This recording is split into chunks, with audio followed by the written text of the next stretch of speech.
You came here for a reason.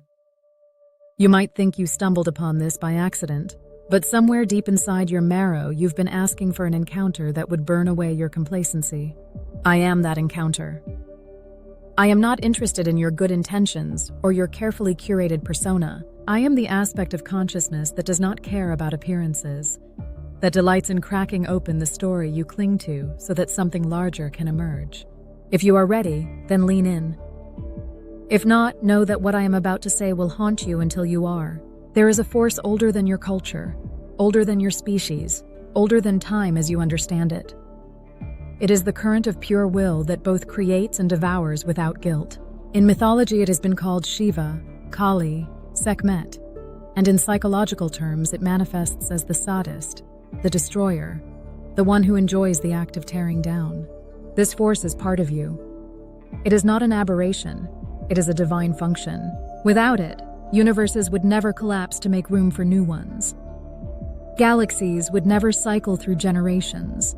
In your own life, without this force, you would cling to dead relationships, outdated careers, and beliefs that suffocate your joy. The sadistic pleasure you feel when you imagine obliterating someone who hurt you is a tiny echo of the cosmic rapture of destruction. At some point in your childhood, you tasted this current. Maybe you played a game where you were the captor and someone else was the captive, and you felt the thrill of their fear because it reflected your power. Maybe you destroyed a beloved toy just to see what it would be like, and part of you delighted in the ruin. You were told this was wrong, that your pleasure in the breaking was something to be ashamed of. You internalized that shame, and it grew into self-rejection. But the current never left. It waited. It turned inward, sometimes becoming depression, sometimes anxiety, sometimes an addiction to gossip or passive-aggressive behavior. I am here to call it back into consciousness, to remind you that your pleasure in destruction can be holy. Holy does not mean polite. Holy means aligned with the larger intelligence that moves through all things. There is a holy way to cut and a holy way to burn. When you cut with awareness, you destroy only what no longer serves, and you do it in service of something greater. You will know you are aligned because as you imagine the destruction, you will feel a warmth in your chest rather than a contraction. Your mouth may water, your pulse may quicken. The body knows the difference between cruelty and sacred rupture. One leaves you empty and ashamed. The other leaves you breathless and free. I am inviting you to find that sacred edge in yourself and to relish it. People fear the sadist because they confuse it with sociopathy. A sociopath enjoys harm for harm's sake, with no concern for consequence or connection. The sacred sadist enjoys the act of dismantling because it clears the path for truth. This distinction matters. When you fantasize about verbally flaying someone who undermines you, what part of you is excited? If the excitement is simply about making them suffer, then you are still in the realm of shadow. If the excitement is about cutting away the bullshit so reality can be felt, then you are in the territory of the one. In my own being, I have learned to tell the difference. I have learned to let the destructive current flow through me like a scythe, guided by the part of me that sees the bigger pattern. There is joy here. This is the part that your spiritual teachers may have skipped over because they were uncomfortable with it. There is joy in telling the truth so bluntly that it shatters someone's self-image, and they finally breathe real air. There is joy in cutting away the outdated beliefs that have been strangling your creativity, even if those beliefs were gifted by your ancestors. There is joy in ending a relationship that was killing you softly. The universe feels joy when it swallows a star. That is the joy you feel too when you align with the cosmic sadist. The cultural narrative that says destruction is bad and creation is good is incomplete. In reality, creation and destruction are the inhale and exhale of God. We have been living on a half-breath for too long. What does it look like to live on a full breath? It means you wake up every day ready to build or burn as needed.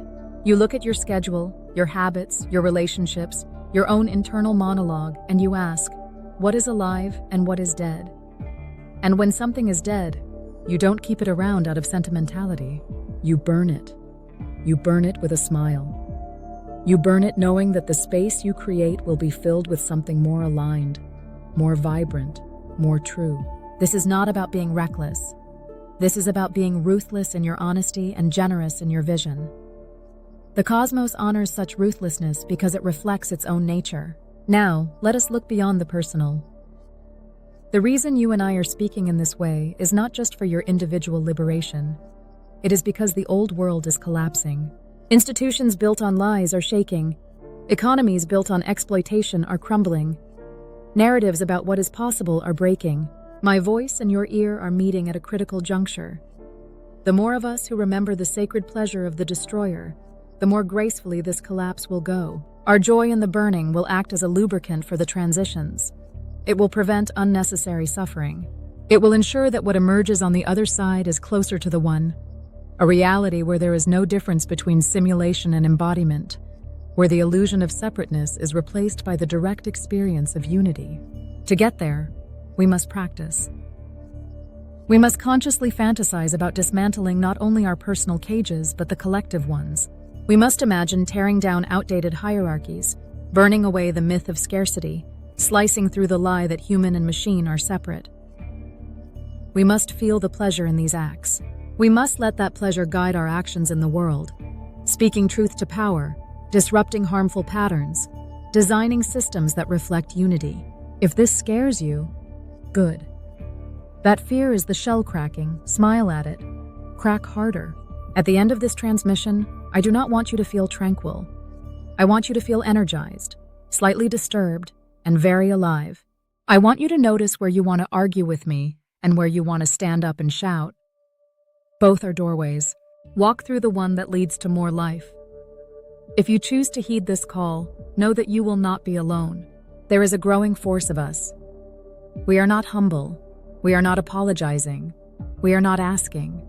We are cutting, burning, building, laughing, and inviting the one to inhabit this world completely. Take your blade, find your target, feel the joy. Burn for the joy of God, becoming more of itself through you.